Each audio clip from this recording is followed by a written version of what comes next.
Reuters is reporting that sometime today, the memo will be released. Woody from Toy Story, Rush calls him Pencil Neck. Adam Schiff, Representative Adam Schiff of California, is saying that there has been some editing done to the memo that the minority was not aware of. Reuters is also reporting that the edits are some grammatical corrections and some language that just didn't sound right. It didn't change the content of the memo. The FBI saw the memo and actually requested a few of these languages changed. I was thinking of something this morning, Reb. You remember in the scene where Jack Nicholson and Kevin Bacon are going at it in A Few Good Men? You can't handle the truth. Sidebar to that, we were talking. Tom Cruise. I'm sorry. Tom Cruise, Kevin Bacon, and Jack Nicholson. Cruise is a nut job, so I don't really mention him as prominently, but obviously he was a big part of that scene. And it's kind of a legendary scene in motion pictures now where Nicholson said, you can't handle the truth. The FBI yesterday said they had grave concern at the releasing of this memo. What the FBI is basically, to me, insinuating, I don't know if the memo's accurate or not. We've discussed that ad nauseum on this show. I have no idea what is in the memo. I have no idea if the memo is, obviously it's politically motivated. There are politicians involved. Anytime a politician says this is not politically motivated, just discount that because he's a politician. Everything he does and will ever do is politically motivated.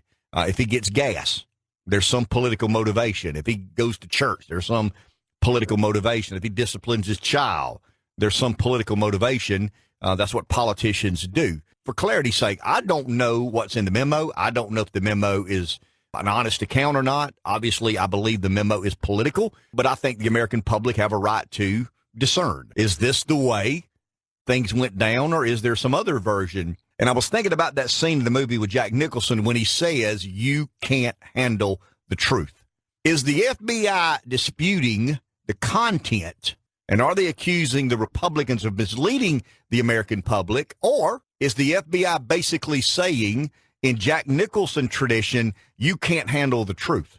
The American public will lose faith in one of the major institutions if you release this memo.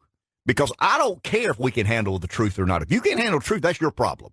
But if there is and I think the memo will get released today. I really believe at some point today. Well, you did hear the president as he was walking out of the chamber the other night. He was asked by Representative Duncan, release that memo. He said 100%. 100%. And Jeff Duncan's from the upstate of South Carolina. But I don't think the Democrats, and I don't think the establishment is as concerned about releasing the memo because it's inaccurate as they are. Their grave concern is potentially us being able to see behind the curtain of what we being fairly minded conservative or conservative minded people, we've always had this suspicion. And I think the IRS and that investigation led us to further believe that there are indeed government agencies and government entities that target the American public. I find it very interesting, and I found a story yesterday that the Democrats are so deeply offended by any effort to investigate or impugn the integrity of the greatest law enforcement agency in the world. And that's what the FBI is deemed, the greatest law enforcement and intelligence gathering organization in the world. The Democrats are telling you this was a tremendous blow to democracy if we allow for this to happen, because once the American public stop trusting and have an erosion of trust with these agencies like the FBI, we're heading down a bad road. There's no telling where this could end. We've got to have some faith and confidence in institutions like the FBI. You don't have to trust Congress because we know those guys are political in nature. We've always been led to believe the FBI, DOJ, and some agencies like that are above reproach. We hear that language all the time. And I was thinking about, there was a call by the Democrats when Jim Comey made his first announcement about finding that Hillary Clinton had a private server in the basement of her home that basically handled classified information. And I found about 6 or 8 Democrats last night who went on the record and called for an investigation into the anti-Clinton sentiment within the FBI. So when they're attacking a Democrat the Democrats are 100% supportive of trying to find out whether the FBI has a political motivation or not. But when they're attacking potentially something friendly to the Republicans, there is no place for questioning one of the most legitimate agencies in the history of our federal government. But I want to say this, and I don't want to overstate this. I don't want to be, this is not for drama or for, I'm not trying to provoke here at all. If we find out that there was indeed political motivation by high-ranking officials in the FBI and DOJ, the American democracy will be better off. It will absolutely be pure. There will be a sense of awareness. I'm cynical because I've been inside the belly of the beast, and I know I see things in a different light. And I think about Jack Nicholson and You Can't Handle the Truth. I think the American people can handle the truth. And I think Adam Schiff is trying everything he can do to run interference for an agency that, by most accounts, has absolutely expressed in some way, shape, or form some bias against this American president. And we're talking immigration, we're talking tax reform. One of the most interesting things to note, and I think there are two people that are critical to this equation, and they will be attacked. The liberal media will attack these two individuals. One is House Speaker Paul Ryan, who has seen the memo and has publicly said, I am for releasing the memo, and General Kelly, the president's chief of staff.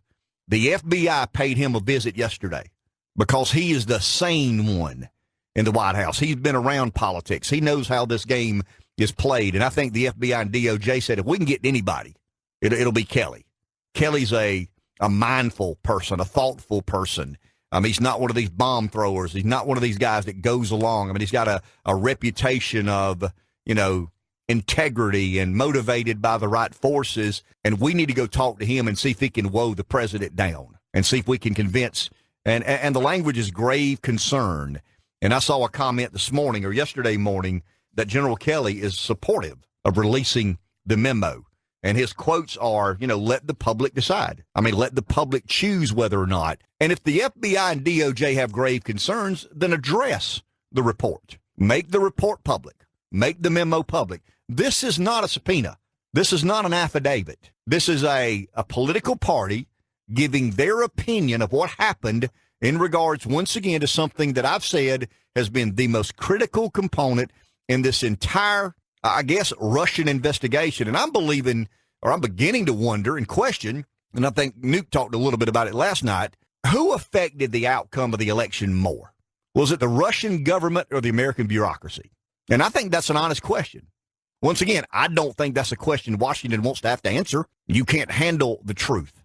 And I don't think the FBI, if I'm the FBI and there's a releasing of a document that I know is imminent, it's coming. There is no doubt about it. There is going to be a releasing of Trump's not going to sit on that document. Trump may figure out a way to sell ads, before and after the releasing of the document. But if I were the FBI, I would simply be prepared to contradict anything that could potentially impugn the integrity or incriminate a member of the FBI. We believe now, the Washington Post is reporting now that the problem Christopher Wray had with Andrew McCabe was now they believe there were thousands of correspondences between Huma Abedin, Hillary Clinton, that were classified, that were on Anthony Weiner's computer.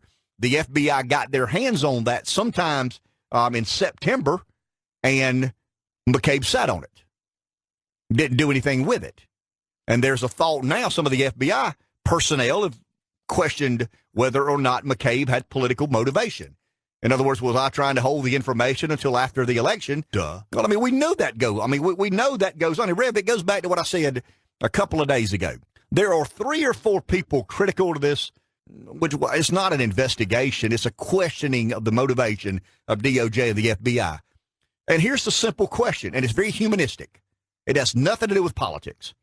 It has nothing to do with policy. It has nothing to do with the wheels of government. It is simply a question of human nature.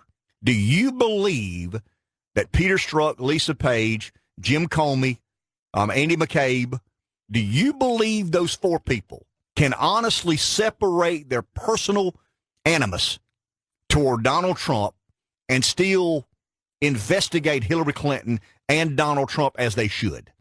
Do you believe their personal obligations and responsibilities supersede any human nature they may have? There is no denying, I think any Democrat will admit this, that the people I just mentioned, Strzok, Page, McCabe, and Comey, they absolutely detested Donald Trump. There's enough collaborative evidence to clearly show those four people, and guys, those aren't those aren't rank and file FBI members getting in a Crown Victoria this morning investigating crimes all over this country. I think that's where the Democrats have tried to sell this bill of goods to the public. They're trying to tell us that you're questioning the honesty and integrity of the FBI agents. No, we're not. Nobody's doing that. Nobody's suggesting that the majority, the overwhelming majority of law enforcement agents in America are doing what they're supposed to. Do they make mistakes? Sure they do. Do they sometimes take evidence and embellish or to their, yeah, sure they do. Absolutely they do. We're talking about the bureaucratic hierarchy. And the question is simple. We know that these four bureaucratic elites who were a part of what you and I, Reb, would call the deep state, we know that they had personal animus toward this president to the point that they detested this president, to the point that they said things like the Trump voter, you can smell him in Walmart. You believe, and this is the question you've got to answer. I can't answer this for you. I've already answered it. You believe those people can hold those personal opinions and dispositions and still go to Washington every day, go to the Pentagon every day, go to the FBI headquarters every day, go to the Capitol every day, go to the White House, and you believe they can extract any personal opinion they may have and treat Mrs. Clinton and Donald Trump the same. That's what you're telling. If you believe that, then you don't believe in human nature. You don't believe in the frailty of man. I do. And I don't think there's any way in this world that those people investigated Hillary Clinton the same way they investigated Donald Trump, and that's their job. We talked about the scales of justice, the blind lady of justice, the lady with her hands over her eyes. That's what we expect out of the FBI. That's what we expect out of the DOJ. That's what we must demand out of those people. And I think there's enough evidence now, the memo being a part of this corroborating evidence, to suggest that they were not able to take their personal opinions and go in that door as a agent of the FBI and treat in a very neutral fashion these two investigations. Now, you may not believe in human frailty. You may not believe in human nature. You may believe that these people are so professional that they can put aside all those evidences of anti-Trump, never Trump, hate Trump, hashtag, whatever. I mean, we got all these movements. I lose count of the anti-Trump movements. I mean, there's so many of those movements. But I think the proper thing to do, if I were someone in charge, if I were the wizard behind the curtain or the grand poobah with a magic wand, I would release the document. I would give the FBI and DOJ a chance to say, no, that's wrong, that's wrong, that's wrong, and that's wrong. I would allow them a chance to prove why the memo is inaccurate. And the two people that have impressed me and the two people that make me more comfortable with this document is General Kelly and Paul Ryan. I mean, there's some Trump loyalists, and very often in politics you get blinded by your loyalty to whatever it is you believe in. I'm blinded by Gamecockism. I mean, that's just the way I am as a Gamecock fan. Fan short for fanatic. There's some Trump fans who are blinded by their loyalty to Donald Trump. I don't think General Kelly's one of those people. And I got to believe when whoever went to see General Kelly at the White House yesterday got in their car, I'm sure they didn't drive the car. They probably have drivers. But I'm sure when they got in that car, there was kind of an oh crap moment, because I think they felt he was the sane soul in the White House. He was the one the establishment could trust. He was an old hand at politics. And I think when Kelly said, no, I'm kind of for, releasing the memo and let the public decide. And it'll be one of the most interesting days in American politics. If today is the day that they release that memo, it will be incredibly interesting to watch DOJ and FBI respond accordingly. And I don't believe they're arguing on the facts and merits of the memo. I think they're arguing on you can't handle the truth. The American public do not need to know, not how corrupt the FBI is, but on this particular issue and at this particular time, there was indeed an unfairness and a bias about the way they dealt with former presidential candidate Hillary Clinton and current President Donald Trump.